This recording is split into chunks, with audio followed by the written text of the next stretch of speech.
एक तो प्रथम दृष्टया इसका कारण है कि जो भी चिमनियाँ चल रही है उसमें सुरक्षा मानकों का पालन नहीं हो रहा है। तो जो खनन पदाधिकारी हैं, प्रदूषण से संबंधित पदाधिकारी हैं, उनको इसका पालन करना चाहिए कि सुरक्षा मानक जो है पहले जो है उसके आधार पर ही कहीं उद्योग धंधे चलें या ईंट उद्योग जो है वो चले। तो एक और कितना दिन पूर्व में ये चिमनी को रजिस्ट्रेशन किया गया है और इसका अनुमति किस डेट में मिला है, ये भी तो सवाल बनता है ना सरकार का, गाइडलाइन का। हमेशा से गरीब मजलूमों का आवाज़ बन के उठाने वाले माले के विधायक सिकटा विधायक वीरेंद्र जी मेरे साथ में है। विधायक जी, ये आप बताइए, जो इतना बड़ी घटना जो घटा है, इसका कारण अभी तक पता लगा है कि नहीं लगा है? एक तो प्रथम दृष्टया इसका कारण है कि जो भी चिमनियाँ चल रही है उसमें सुरक्षा मानकों का पालन नहीं हो रहा है। तो जो खनन पदाधिकारी हैं, प्रदूषण से संबंधित पदाधिकारी हैं, उनको इसका पालन करना चाहिए कि सुरक्षा मानक जो है पहले जो है उसके आधार पर ही कहीं उद्योग धंधे चलें या ईंट उद्योग जो है वो चले। तो एक तो ये मामला है सीधे तौर पे। दूसरी बात आप कुछ कह रहे थे, बोलिए। विधायक जी, ये कहीं ना कहीं अधिकारी घेरे में आ रहे हैं। अगर आप चिमनी चला रहे हैं तो सेफ्टी का अगर आप सेफ्टी आप पालन नहीं कर, तो ये भी एक हो सकता है कि ये भी कारण हो चिमनी भड़कने का या ब्लास्ट होने का। बात तो वही हो रही है ना कि सुरक्षा मानकों का पालन नहीं है। जो भी उद्योग धंधे हैं ये पूरे देश की स्थिति बनी हुई है। और ये अभी तो तमिलनाडु में मजदूर मर गए थे एक ऑयल मिल में, जो पताही साइड के थे, वहाँ भी हम गए थे और उनको जो लोगों ने प्रोटेस्ट किया उनको जेल में भी डाल दिया गया था। इसी ढंग से लगातार बहुत सारी घटनाएं घटते रहती हैं। तो तमाम जो है वो सुरक्षा मानक जो हैं उसका पालन होना चाहिए, चाहे वो छोटा से छोटा उद्योग हो या बड़ा उद्योग हो। आप तो हमेशा गरीबों की आवाज़ बन करके आवाज़ उठाते हैं, तो ऐसा नहीं लगता है कि कहीं ना कहीं आपके पार्टी को चूक हुआ, जहाँ के मजदूरों की आप बात करते हैं, तो अगर ये सेफ्टी ख्याल में रखा जाता, अगर आपकी पार्टी अगर इसका आवाज़ अगर उठाती, तो शायद ये घटना नहीं घटती। Apsara sari showroom fancy sari, salwar suit एवं शूटिंग शर्टिंग के लिए एक बार सेवा का मौका अवश्य दें। लोहापट्टी रोड, रक्सौल, एक दाम की दुकान। देखिए, ये तो हम लोग लगातार उठा रहे हैं। हम लोग के पार्टी के द्वारा, हम लोग के एक्टू के नेता हैं, यहाँ आए हुए हैं भोला प्रसाद जी, है ना। तो ये भी अपना उठाते रहते हैं, मजदूरों के नेता हैं। तो हम लोग के संगठन के द्वारा, पार्टी के द्वारा हम लोग उठाते रहते हैं तमाम सवालों को। अब है कि इसके पालन के लिए और जो मजदूरों में जागृति चाहिए और जो जन दबाव चाहिए, वो स्थिति में हम लोग चीज़ों को ले जा रहे हैं। ये भी कहा जा रहा है यहाँ 7 लोगों की मौत हो गई है, और श्रम जो कार्यालय, पता नहीं वहाँ रजिस्ट्रेशन हुआ है कि नहीं हुआ है। गरीबों का आवाज़ हमेशा उठाने वाले नहीं, ये तो क्लियर हो गया। आपके कार्यकर्ता, ये पहल पहले करना चाहिए। ये तो क्लियर हो गया कि आपको रजिस्ट्रेशन नहीं हुआ है।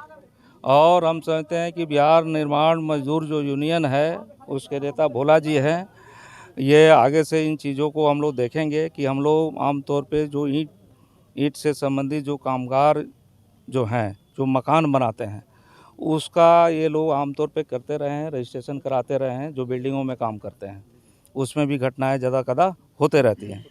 तो चिमनी मजदूर भी उसी श्रेणी में आते हैं। तो हम लोग ये कोशिश करेंगे तमाम चिमनी मजदूरों का भी रजिस्ट्रेशन हो, तो इस दिशा में हम लोग बढ़ेंगे। विधायक जी, एक और सवाल है। यहीं नरीरगिर, यहीं गांव के एक हैं जो इकलौते कमाने वाले थे, और उनका ये जो कल हादसा हुआ उसमें उनकी मृत्यु हो गई। तो श्रम कार्यालय यानी विभाग की तरफ से 1 लाख रुपया और केंद्र सरकार की तरफ से शायद 2 लाख रुपये का घोषणा किया गया। तो नहीं लगता ये 2 और 3 लाख रुपया राज्य सरकार अभी बाकी है, तो ये इतने में उनकी बच्चे की पढ़ाई लिखाई या घर का जो आर्थिक स्थिति सही नहीं है, क्या जो ये पैसा मिल रहा है इससे उसका ज़िंदगी कट पाएगा? देखिए, एक तो बात है कि राहत जो है कि उसकी एक सीमा होती है, और हम समझते हैं कि ये निश्चित ही पर्याप्त नहीं है। लेकिन जो प्राथमिक तौर पे जहाँ से भी जो मदद मिल रही है, उसको उनके पुनर्वास के लिए, उनका फिर से नया ज़िंदगी शुरू करने के लिए उसके परिजनों का, वो हम समझते हैं कि इस्तेमाल होना चाहिए। और बिहार सरकार से भी हम ये आग्रह करेंगे, उनसे मांग करेंगे कि इन लोगों को पर्याप्त मुआवजा मिले। लास्ट सवाल, क्या आपकी पार्टी इसके बाद जो आज ये कल घटना घटी है उसके बाद में क्या प्रयास करेगी, जहां अगर चिमनी का जो अगर देखा जाए सेफ्टी का ख्याल रखा जाए, जो मजदूर का रजिस्ट्रेशन नहीं हुआ है श्रम कार्यालय में उसकी अपने स्तर से कार्रवाई? हाँ, निश्चित तौर पे हम लोग इसकी पूरी कोशिश करेंगे। जी, बहुत बहुत धन्यवाद। माले का जिला कमेटी सदस्य भोला जी मेरे साथ में है, जो चिमनी ब्लास्ट हुआ है उस विषय में बात करेंगे इनसे। भोला जी, क्या वजह रहा है, आप जब यहाँ आप आए हैं तो उसका निरीक्षण किए, वजह क्या है चिमनी ब्लास्ट होने का? देखिए, यहाँ की जो सवाल आ रही है कि चिमनी फूकने के पूजा पाठ करने के बाद आधे घंटे के बाद ब्लास्ट कर गई, सवाल यहाँ नहीं है। सवाल एक प्रेशर नहीं बना सकता। आप चिमनी के हालात देखिए, ये पहले से चिमनी जल रहा होगा और जहाँ मालिक हो, जहाँ मंत्री हो, वहाँ लेबर कैसे नहीं जा पाएगा। और जो रजिस्ट्रेशन जो हुआ है और श्रम अधीक्षक जो आए हुए थे और प्रखंड विकास अधिकारी को जनता के समक्ष रखना चाहिए कि इतना मजदूर इसमें काम करते थे, इतना मजदूर घायल हो गया, इतना मजदूर डेथ हो गया। तो बताया जा रहा है ना, आंकड़ा आया कि 7 मजदूर देहांत हो गया, बाकी 15।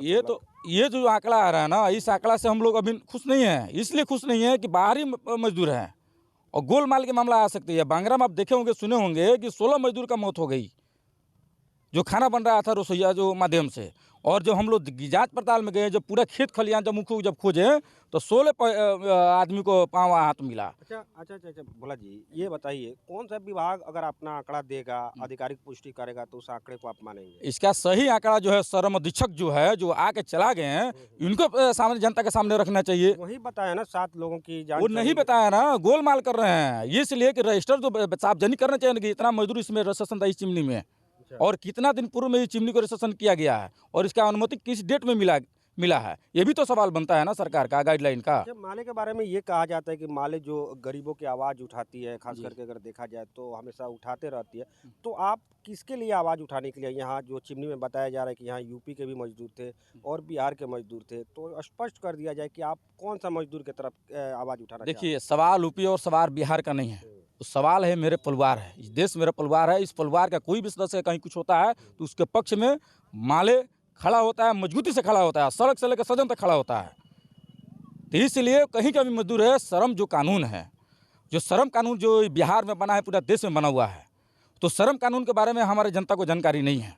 तो मेरा कर्तव्य बनता है कि जानकारी देना। श्रम अधीक्षक के माध्यम से अगर रजिस्ट्रेशन ऑनलाइन जो हुआ होगा, चाहे कहीं के भी दुनिया का मजदूर, उसको 4 लाख रुपये मिलता है श्रम अधीक्षक के माध्यम से, और 4 लाख रुपए बिहार सरकार की तरफ से मिलना चाहिए। तो खबरी के जो व्यूवर्स है, थोड़ा भोला जी उनको बता दीजिए, श्रमिक जैसे बता रहे हैं कि आप उसमें रजिस्ट्रेशन होता है, तो किनके द्वारा किया जाता है? उस श्रम अधीक्षक जो होते हैं, लेबर जो इंस्पेक्टर जो होते हैं, उनके माध्यम से रजिस्ट्रेशन कराया जाता है, और रजिस्ट्रेशन कराया जाता है तो साधारण मौत पर भी उनको 2 लाख रुपए मिलता है। तो यानी आपका कहना है कि जो चिमनी में जो वर्कर काम कर रहे होंगे उनका सबका होना चाहिए या हुआ? हाँ, नहीं, उनका सबकी होनी चाहिए। अगर नहीं हुआ है तो जिला में श्रम अधीक्षक जो है उसका टोटल जवाब देंगे और प्रखंड विकास अधिकारी यहाँ के जवाब देंगे। आपका कहना है कि यहाँ जो चिमनी में वर्कर काम कर रहे होंगे, अगर इनका रजिस्ट्रेशन नहीं हुआ है तो उसका जवाबदेही दोनों आदमी हैं, श्रम अधीक्षक और प्रखंड विकास है, इसके दोनों का मिली भगत से यहाँ पर होता है। और चिमनी में जितने भी मजदूर काम करते हैं उनका डाटा होता है, प्रखंड विकास कार्यालय को रहता है। इसलिए कि अगर कार्यालय के माध्यम से अगर नहीं किया जा रहा है तो डाटा जो छुपाया जा रहा है। एक और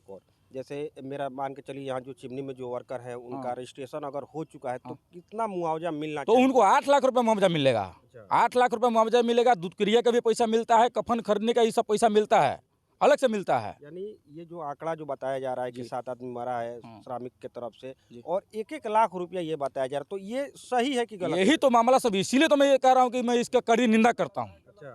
ये कड़ी निंदा इसलिए कर रहा हूँ कि लोगों को जानकारी नहीं है, जनता को जानकारी नहीं है कि श्रम कानून जो है गरीबों के लिए कितना बड़ा महत्वपूर्ण काम है। किसी भी राज्य में मजदूर जब हमारा काम करते हैं, आप देखते होंगे कि साधारण काम से मरता है, मुखिया लोग कफन का पैसा खा गालता है, नहीं देता है। मगर श्रम कानून जो है, जो रजिस्ट्रेशन जो हुआ होगा, उसको साधारण मौत पर भी 2 लाख रुपये मिलता है। अगर दुर्घटना से भी मरता है तभी 4 लाख रुपये मिलता है। उसको 5,000 रुपया जो है कफन का पैसा, दूध क्रिया का पैसा मिलता है। यानी लेबर को इसमें कुछ नहीं करना है, श्रमिक अधिकारी लोग आएंगे, आपका रजिस्ट्रेशन करेंगे, उनका दायित्व। हाँ, ये पूरे जिला का मामला है, एक रामगढ़वा का मामला नहीं है। पूरे जिला में अगर श्रम अधीक्षक इस तरह नहीं किए हैं तो श्रम अधीक्षक के ऊपर कार्रवाई होना चाहिए और प्रखंड विकास अधिकारी पर कार्रवाई होनी चाहिए कि जितने भी चिमनी खुल रहे हैं उस सभी चिमनी पर ये कानून लागू होता है। यह मैं नहीं कर रहा हूँ, ये बिहार सरकार का कानून बना हुआ संविधान है।